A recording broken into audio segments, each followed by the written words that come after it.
Bonjour, quels sont les deux mécanismes essentiels du corps utilisés chaque jour en permanence? Respirer et se nourrir, c'est-à-dire boire et manger. Beaucoup de gens s'occupent de nous expliquer comment bien boire et manger, nutritionnistes, médias, coachs, médecins, publicités, parents, amis, bref. Bien se nourrir est une préoccupation permanente très partagée. En comparaison, le premier mécanisme essentiel de la vie du corps, la respiration, est souvent délaissé.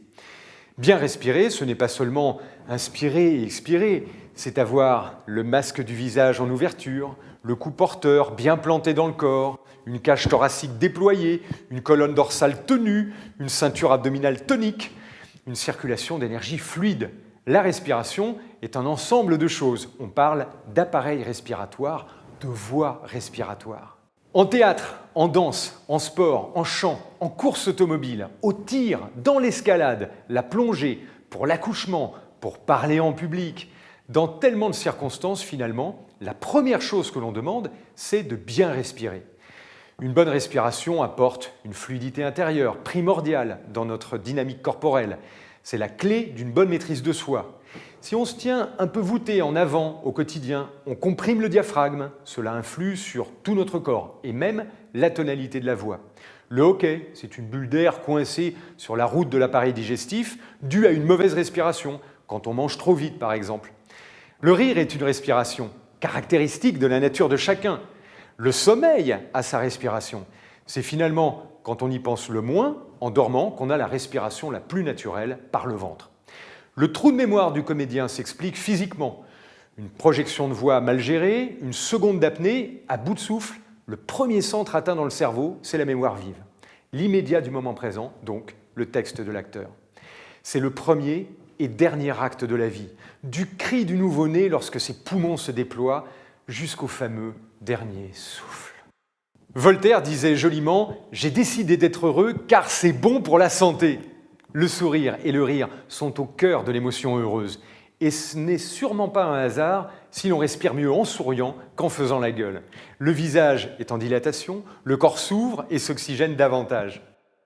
Il est essentiel d'apporter aux jeunes une conscience et une connaissance concrète de la respiration, leur montrer en quoi elle influe sur la santé, l'énergie, la gestion des émotions et du stress, par exemple lors des examens.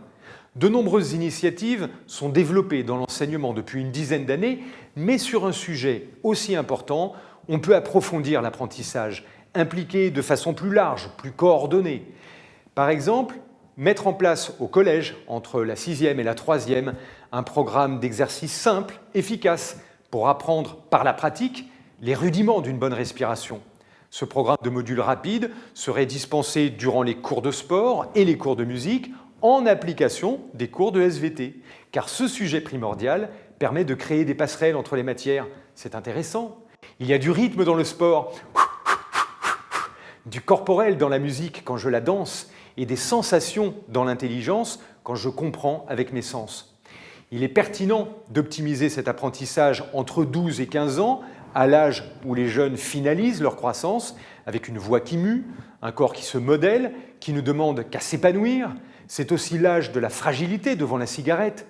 Il faut à tout prix préserver la nouvelle génération de la cigarette. Plus on commence tôt, moins on a de chances d'arrêter dans la vie. Avec tout ce qu'on sait aujourd'hui, est-ce qu'on repart pour 40 ans de drame sanitaire avec le tabac? Ou est-ce qu'on développe la perception de la santé-plaisir en proposant du bien-être, de la détente pour relativiser les innombrables stress de l'époque?